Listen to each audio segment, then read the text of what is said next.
Hey everyone, welcome back to the show. I'm Brian and I'm joined by Tamor, who's filling in for Ryan once again. Tamor, how are you doing?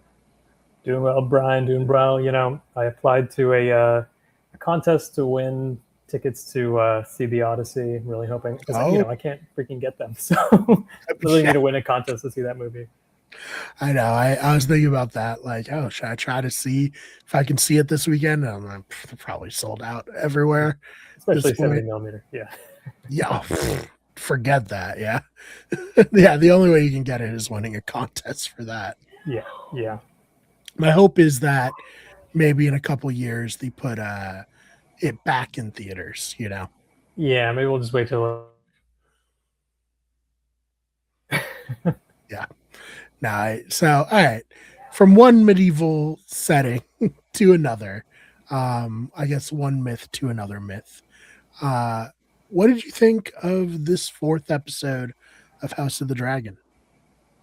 It's great. I mean, I was on the show for the first two episodes, which were much more, they were crazier. Let's just say they should have been the season finale. Leading into the season Yeah. finale, season two. So it's understandable that those episodes packed much more action and much more crazy storylines. And now we're kind of seeing the cool off from that. But honestly, I'm totally in favor of it. Game of Thrones has always been the kind of show where even in these moments of calm and kind of the quiet fight over the throne, the quiet fight over power, it still shines. So I loved it. Yeah, no, I liked it a lot too. I think a good setting the table up for the rest of the season in this episode, but we had one big revelation in this episode, and that was, of course, uh, Damon finding that Sheep Stealer's rider is his daughter. I know, and to be honest, I completely forgot that she was his daughter. There's so many families, so many people to keep track of, and I'm like, Well, as she says, like, he hasn't really been a great dad, not yeah, terribly present. no, exactly. He doesn't strike me as a great father in general, Yeah. but yeah, to see his reaction, I was like, oh yeah, I forgot that that's literally his daughter that he's looking at, and now he has the option of, kind of selling her out for brownie points with his wife and kind of giving her that satisfaction of perhaps revenge or, kind of keeping it secret and risking his own livelihood, risking his own life. Yeah. So Rhea's putting herself in exile, self imposed. And I think it was very interesting. Like, obviously, Damon doesn't really value people he doesn't care about, but like to kill the random herder who's just like, or shepherd, just like standing there Mhm. and bring that back as the person who's riding Sheep Stealer, pretty cold. Oh yeah, for sure. And I mean, the prosthetic they used was just so freaking good. I mean, Horrifying. it's Yeah. horrifying with the teeth and yeah. Yeah. And you knew exactly like when he looks at the guy and kind of Damon by now he's up to no good. It's like it was Yeah. either that or just like, oh, I can't have any witnesses. That was like my first thought. It was like, oh, he just can't have any witnesses, and then it was just like, Yeah. oh Right. yeah, no, he's gonna use this guy as a pawn, as a tool, and we'll see if Rhaenyra kind of buys it. But I don't know. Something tells me she's like a little more skeptical, but I think a bigger part of it also is just she's a mourning mother. She can't let this go so easily. It's not just like gonna go away for her. No. And so, yeah, I think this is really the only chance for his daughter to live is by him doing this. I don't know how much she believes him. I'm sure she wants to believe him. But I don't know. Tough situation there. And really, Rhaenyra is just having a tough go of it in general now. Yeah, and it's gotten to the point now where I'm kind of like questioning: is she going to be able to hold this throne? I mean, it was so satisfying to see her finally get it, even though Yeah. there was mixed feelings as we discussed. Um, it wasn't the most triumphant, win No. for the throne, and now that she's here, it's like, does she really want this, or does she want, you know, to be remembered? And I think there's another scene in this where that was discussed. Like You not to jump too far ahead to Aegon and his storyline, but No, yeah, let's go there. I mean, whatever. So we're jumping yeah, all around. It's all good. yeah, yeah. So basically, Aegon is told in order to survive, even though he's so pompous and he can't like hide the fact that he's like royalty, he can't just blend Mm, in. He's told like, if you can pull this off and we can survive this, they're going to tell stories about you. And I think in that moment, you realize that is like what a lot of these people want. And I think I would include Rhaenyra, and that would include Daemon. They want to be remembered. They want people to sing about them in the future. They want to be in the history books, and yeah, I think that's perhaps powering Rhaenyra more than you know the actual job itself. Does she really want to like clean up these rats and be working with the common folk to figure out like supplies and food? And no, I don't think she really honestly does. yeah, it's a tough job being the queen, as we all know, and I think that we'll see how that plays out. I mean, she doesn't even have like a small council at this point. Her main guy, the sea snake, is like sending his son in his place Mhm. to the council. What would you think of that whole scene and situation? I mean, in a way, like it is unfortunate, especially for Rhaenyra. She doesn't get this kind of wise older figure on her council that she can trust. But at the same time, I think this is like a really interesting dynamic, and I'm really eager to see how they play off of each other. I mean, we kind of get that a little hint of it with the suggestion of like on the ships we use cats, and it's just like no duh, she didn't think of this Yeah, because she's like royalty. Um, and hey, the cats go all the way to Game of Thrones. They're still the main rat catchers in the castle at that point. oh yeah, exactly. So yeah, I guess that's kind of like a if this was like Star Wars, that would be the Han Solo origin story. Like the cats Yeah, is where they started.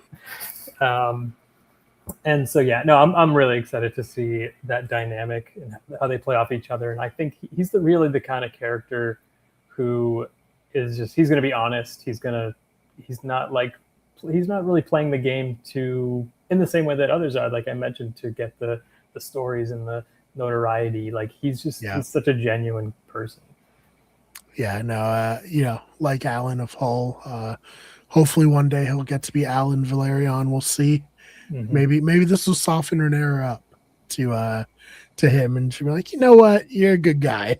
Yeah. You can be Alan Valeria. Hopefully. Although she has to contend with being the queen of bastards, as we saw written on the wall. Ulf saw that. He went to drink with his buddies, which is very fun. Yeah. Nice to see. I was thinking about that. I was like, I wonder if we'll ever see those actors again. Yeah. But Right. yeah, they got to be in here. But I don't know. Renera, what are you doing here? Because he has the third biggest dragon in the realm. He's an important part of your army.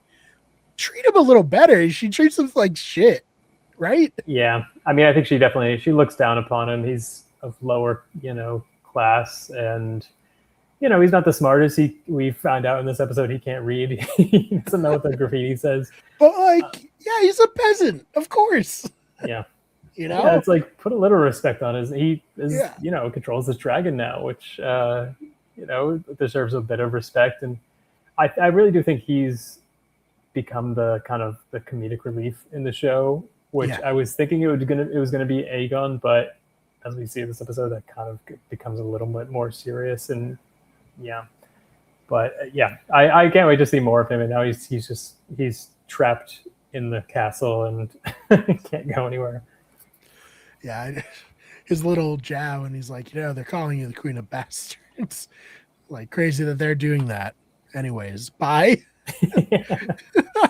Just spin her out a little bit on the way Yeah, out. right. Yeah, I'm a big fan of social strategy games, as you know, covering Big Brother on this channel as well. Kind of thing you say to someone to just get them to spin out. And, Right. Yeah, on the way out, spring low yeah, and walk away. yeah. No, so very fun there. We'll see how that plays out. We got Tumbleton That is the city that Darren and the other high tower, whose name escapes me at the moment, are at. Um, Ormond. Ormond, yes, Ormond High Tower, who we got to know him a little bit more in this episode. We got to see quite a bit more of him. Um, got a nice Yeah. butt shot of him. Uh, Yeah. What a think move, about, man. yeah. I feel like it's like, okay, if I know I have a scene like that, I would just be like hitting squat rack so hard Yeah. for Like three like, months. yeah, Don't know your exactly. lines. Just Literally like back. I need this one shot to be good. And Yeah. you know what? Yeah. Pretty good, I thought. Pretty good. Oh, that was great. And just the reaction from the other actors was just so brilliant. It's like such a power move to just like slowly get out of a bathtub. It's like, oh, fuck, all right. Yeah. So we think like he's gonna be pretty reasonable. Other than that, that was a weird move for sure. But one of his soldiers assaults somebody and he spares them. And you're like, oh, he's a good guy. Like, yeah, he's in this war, but he seems honorable. Mhm. And no, he's joining a long line of Westeros villains who are just a little bit fucking crazy. Yeah. And honestly, I was not expecting this based on No, me. last week's episode where you just kind of get a brief, scene with him bowing and handing over the fake, son. Yep. And then yeah, here we go. Now we have this like very, to me, he's like very strange. He has this like not oral, what is it? Oh yeah, Olfactory he's like yeah. obsession, like with like perfumes and stuff like that, and then he loses his shit Yeah, and I he's guess he's like sensitive to smells, so he just is pumping perfume into his nose constantly. yeah, perfumes or teas or something. And Yeah. it's just such an interesting character trait, and it really I in this actor I will look up his name, I swear, after we record this, but like I really see him as like the next great like villain actor, like Alan Yeah. Rickman or He's something. It's been just good like so far. Yeah. just so good at playing like he's handsome, it's like deceptive, he's like you don't think he's gonna like fucking go crazy and start bashing the table in with his sword, but then I know. he That was a does. great scene. um and yeah, I think what does Ormond Hightower want? I mean, I think it's an extension of Otto. Otto was Yeah. beheaded. We don't have him anymore, but this is still the Hightower name, and this, I think we're setting up for the season like what we've kind of been seeing in the first two seasons. Yeah, well, I was curious what you thought of that, Brian. Yeah. So I love this like addition. It really feels like when he's talking about like, oh, we used to rule Old Town. We were like, the guys here until the Targaryens came. It kind of recontextualizes Otto doing his schemes to get his blood on the throne. It's like maybe this was a long-term conspiracy by the High Towers to get power back by basically usurping, but usurping through marriage. You know what I mean? Like it feels Mm-hmm. like this was their plan all along. Like this was their long game. They were actually like, fuck the Targaryens. I mean, you see how he talks to Darren. He's like, your blood's tainted by Targaryens, and he Yeah. hates the dragon, and the Mm-hmm. dragon, I think, also doesn't love him too much. So it feels like this was the High Tower's plan for generations. And like they're at the point of like maybe they'll actually be able to win the throne and have their bloodline be like in power. Oh, completely. And I mean that, that happens in real life throughout history as well. Stories get passed down and narratives get passed down through generations. And, you know, within a family, you can even think like, okay, we are owed this piece of land. We are Yeah. owed this, whatever it is. And so I think that's really what we're seeing here. And it honestly makes Otto's whole arc like that much stronger. Like Yeah. if you were to rewatch this show from the beginning, it's like, okay, now we're getting like a sense of like what this family really is about. And it's not just one sole person Guy. kind of Yeah. like, yeah, like kind of like being like, okay, what would be cool? Like if I could get the throne for, my daughter or whatever. It's like, Yeah. no, like they have almost like a very deep hatred for the Targaryens, almost like on like a, not like, it's not racist because but it is almost like they hate the bloodline that much. Yeah. And they hate the dragons, and it's interesting. Yeah, I mean, dragons are such a huge trump card in this world. Like, you can be the smartest, you can have the best armies, and so we could just roll in with a dragon like Ulf. This peasant can just have a dragon, and then what? Yeah, yeah. It really kind of almost destroys like the Targaryen argument of like, oh yeah, we're like this like solid bloodline, and it's so Yeah, like pure, and it's like okay, but what about this lowborn who like has like one of the biggest dragons and goes to the pub and just like pays can't even afford like other people's drinks and stuff. Yeah. and realistically, getting back to Ulf, him doing that, going in there and paying for everybody, that's good publicity for Rhaenyra's Mm. like side. She needs to be taking these wins, you know? Yeah, yeah, yeah. And I think that's the struggle for her. It's like she doesn't really. It's she's starting to realize how good her father was as a ruler and as a diplomat. It's like it's so much harder to be a leader in peace just for that very fact. It's like okay, yeah, you can go to war, you can win battles, and you can be the strongest if you fucking work out and if you have bigger dragons. But like to be a leader of peace and to have everybody respect and love you, that's like so much infinitely harder. Yeah. Yeah. Bouncing around again. The scene with Aegon and his dragon, I thought was really great. Mm. Very sad. Like, I always see like the memes, like people being super sad watching the all the dragons are gonna die show whenever a dragon dies. But it's real. Like they have such like personality and like you could tell how much Aegon loved his dragon. Yeah, he doesn't strike me as like the kind of person who would do that because he really is like such a sarcastic kind of little jerk, very privileged. But it's just like you have to compare it to like a pet or something that you've loved since you were a child and you kind of Yeah. raised, and then you get that moment where he's like he's alive. So that was the question. The big question for me this episode was like, is Sunfire actually alive? Is this dragon? I don't know if it's a he or she, but are they like you know I think it's hibernation? ambiguous on any of the dragon's genders. Oh, really? Okay, yeah, Yeah. yeah. So are they like in hibernation? I mean, to me, it didn't look like a decomposing dragon, No. so it's feasible. Yeah, we'll have to see there. But yeah, I think that they wouldn't have Aegon be like he's alive without Mhm. right. I don't know. We'll Yeah, see. We'll see what happens. yeah. It is an interesting line if he's just purely grieving and kind of like I don't know, almost in denial, but at the same time, Yeah. it's like so far fetched. It's like, dude, this dragon's been here for how long has it been? I don't know, like weeks at Months. least, months. Yeah, Yeah, because he was in bed for a while. Yeah, so like, be fucking insane to just say that unless he really felt it deep down. So yeah. The timeline's tough. Speaking of, everyone's very confused by Helena being pregnant. yeah, Now, um, presumably they're like, wait, but didn't Aegon like get his cock exploded by fire, as he said last season? Yes, presumably they did this before hmm that happened because they were married. You know, yeah, yeah. They were married, and it's feasible, I guess. It's hard to say without like kind of a distinct timeline, but it's hard to imagine who else it even might be. But she did kind of have like a bit of a smirk, It wasn't like a she did. I yeah, mean, she's not like the dumbest girl, really. She has like these weird, like kind of deep intuitions and almost like mystical divinations. But like at the same time, she's pretty innocent and doesn't have like a big hand in everything. So her like almost like childish like reaction yeah, when she discovered it, it was like okay, huh, she's yeah. So something cheeky there. that's not going to be great when Rhaenyra finds out. Oh She no, doesn't want any more heirs. You know, yeah, exactly. So we'll see there. But I thought that was super interesting.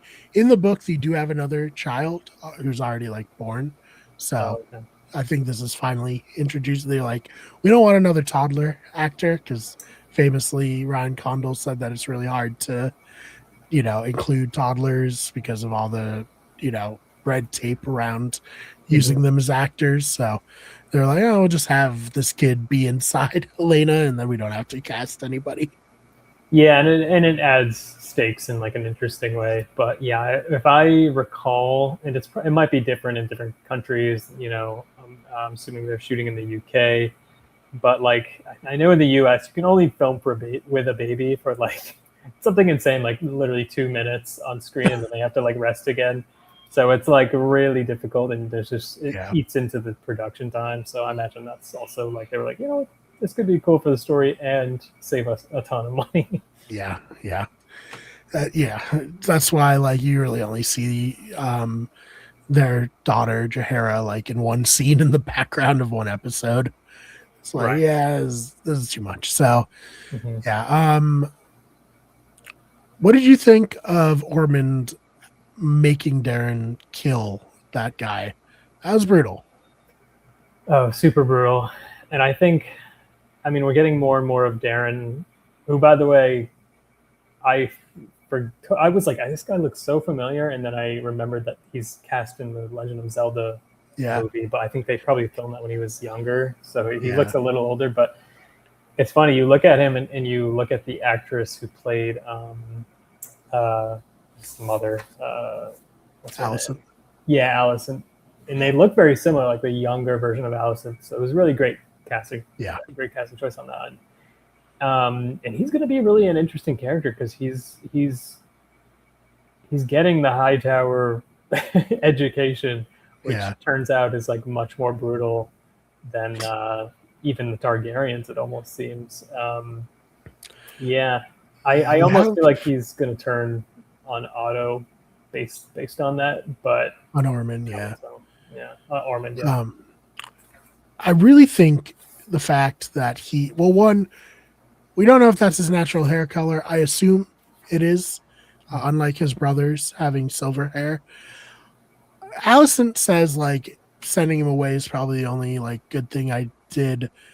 Do you think that Otto like made her send him away because he didn't have the silver Targaryen hair, and they were trying to say that Rhaenyra's kids were bastards, um, and it would have looked bad for them because like no, like this one kid looks way different than your other kids, you know? Yeah.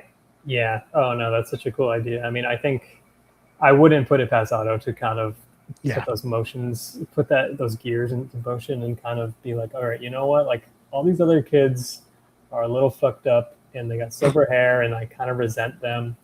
But this one, like maybe we can raise him right and kind of, not that Otto saw everything coming and everything, but maybe he was also preparing him as like his own like heir and his own like yeah, what am I trying to say? It's like personal heir. It's like okay, the other ones like they're fighting over the throne. And this kid's gonna be like the High Tower that kind of survives and yeah. The High uh, Tower, and then they'll kill Aegon and Aemond, and he'll be king, and yeah, the High Towers will be ruling.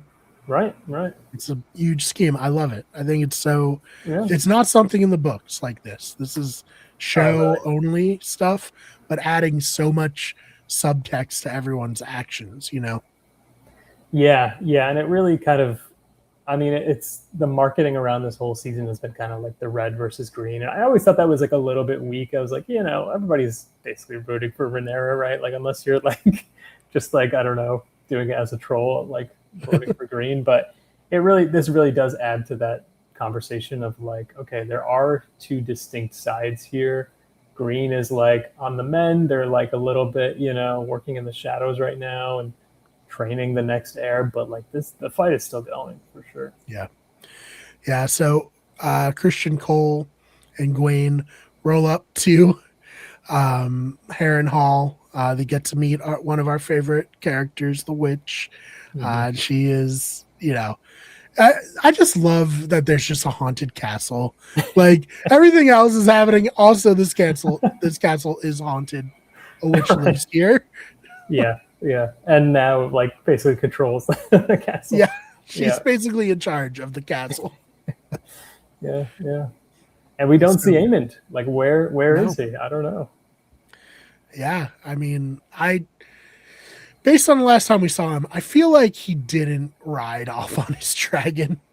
I feel like she's keeping him there. No, yeah, and that also raises another question, like where did the dragon go? Because they Yeah. clearly were like, oh, we found a dragon's nest. It's clearly left. Where did she? I don't know, using Yeah. her Yeah. witch powers. What the fuck did she do with the dragon? Telling it to go hide in the cave. Yeah. For some reason, I imagine Eamon like in this weird like cocoon, like Metal Gear Solid esque thing, where she's like building it up to be the next like big enemy or something. But yeah, I guess we'll see. I mean, I would assume she's gonna be in control of him in some way, some Yeah. kind of I brain. cannot wait for more scenes between her and Eamon. It's gonna be awesome. Oh yeah, It's two little freaks just interacting. It's gonna be so good. I mean, he's the only character that's like so confused and kind of like an incel in the Game of Thrones world, where he's so desperate and horny that he'll like follow this crazy witch, yeah, Oh, do her for bidding. sure. I love it. I can't wait. Yeah, because we've had like no Eamon this season. Eamon's one of my favorites. Like I Yeah, love yeah, what's that little weirdo doing now? right, exactly, yeah. So good. Um, so what else is there? We have the Allison scene with Rhaenyra. You know, talking a little bit more about. Do you think Rhaenyra like kind of low key still wants to be friends with Allison, or like why is she coming in all the time and asking Allison questions? Yeah, yeah, no, it's a good question. I love all of the scenes that they're in together because it's such an interesting dynamic where it's not like you could easily play these out where Allison is just like angry or like emotionally like absent and kind of hiding her emotions, but it's like Allison, I don't know, it's interesting. They're still friends after all of Yeah, this. Like right. that's the weirdest part. And I think they can both sense it, but at the same time, it's like, all right, there's bad blood here. Like we've kind of fucked each other over and killed each other's children. Like at the same time, we're like BFFs. Yeah, Um, so it's so interesting, and I don't know. It's really nuanced. I would imagine Rhaenyra feels very lonely, and she's going to the person who she feels closest to, as emotionally as a friend, and that happens to be also her like arch nemesis. yeah. And it's like it probably could have worked out before Helena got pregnant. Now that Helena's pregnant, I don't know if Rhaenyra is gonna necessarily let her live or even have the baby, because that's a threat to her, especially if it's a son. Oh yeah, yeah, and that's really one of the big questions with the season is like how far are you willing to go and how many like heirs are you willing to like destroy? Like yes, you're like destroying, or you're upping your own position by like killing heirs by destroying like people's children, and but at the same time it's like yeah, these are people's families, and I think we're gonna see Rhaenyra's like she's gonna have to make a huge decision about this, and Yeah, I don't know. It's like, is she a girl's girl, or is she gonna be a harsh ruler just for the sake of it? I yeah, don't know. yeah. We know what Damon's gonna advise, Oh yeah. so we'll see there. Anything else from this episode that you wanted to talk about that we haven't gotten to? I don't think so. Yeah, I mean, there was a lot of questions set up, and yeah, I'm really eager to see if Sunfire is alive and what that kind of brings back to the board. I would love to see Aegon kind of like kissing. He's like he had to kiss the boot, do all this awful work which he's not used to. And I would love to see like a kind of a Tarantino revenge scene where he like just burns all these like Yeah, awful guys. that might be the end of the season, right? That might be his end of the season arc. Yeah, yeah. He gets power, and then his dragon's alive, and then he's like, "All right, fuck you guys." Yeah, Hopefully, he doesn't burn the one other guy who like stutters. He's yeah, trying to no, be nice. right, right. It's like, oh yeah, we'll get food tomorrow with a smile. It's Yeah, like, you fucking bitch. I'm yeah. hungry now. Oh man. So good. All right, Tamora, anything you want to plug, promote, or yeah, floor is yours. Yeah, if you like this, check out our other podcast on The Last of Us, Yes. where we talk in detail about that show. There's so much more to talk about with season 3 if you're up on the game and everything. And Yeah. Yeah, I can't wait for The Last of Us season 3. Uh, Probably, some of the most compelling story in the game is going to be adapted into season 3, and it's kind of really expands the world and super interesting. There's people fighting, backstabbing, killing each other. So if you like this, you'll like that. Yeah. 100%. Other than that, make sure you check out the main channel. We did everything. We cover video games in the form of video essays and video game reviews. We have our Those Fake Nerds channel, which is daily news on video games. We get sports, where we cover sports news. This is, of course, Better Radio. Make sure you follow all of our podcasts, Worth Fighting For, The Have Not Room, The Blindsiders, all of those. Wicked Good Show, of course.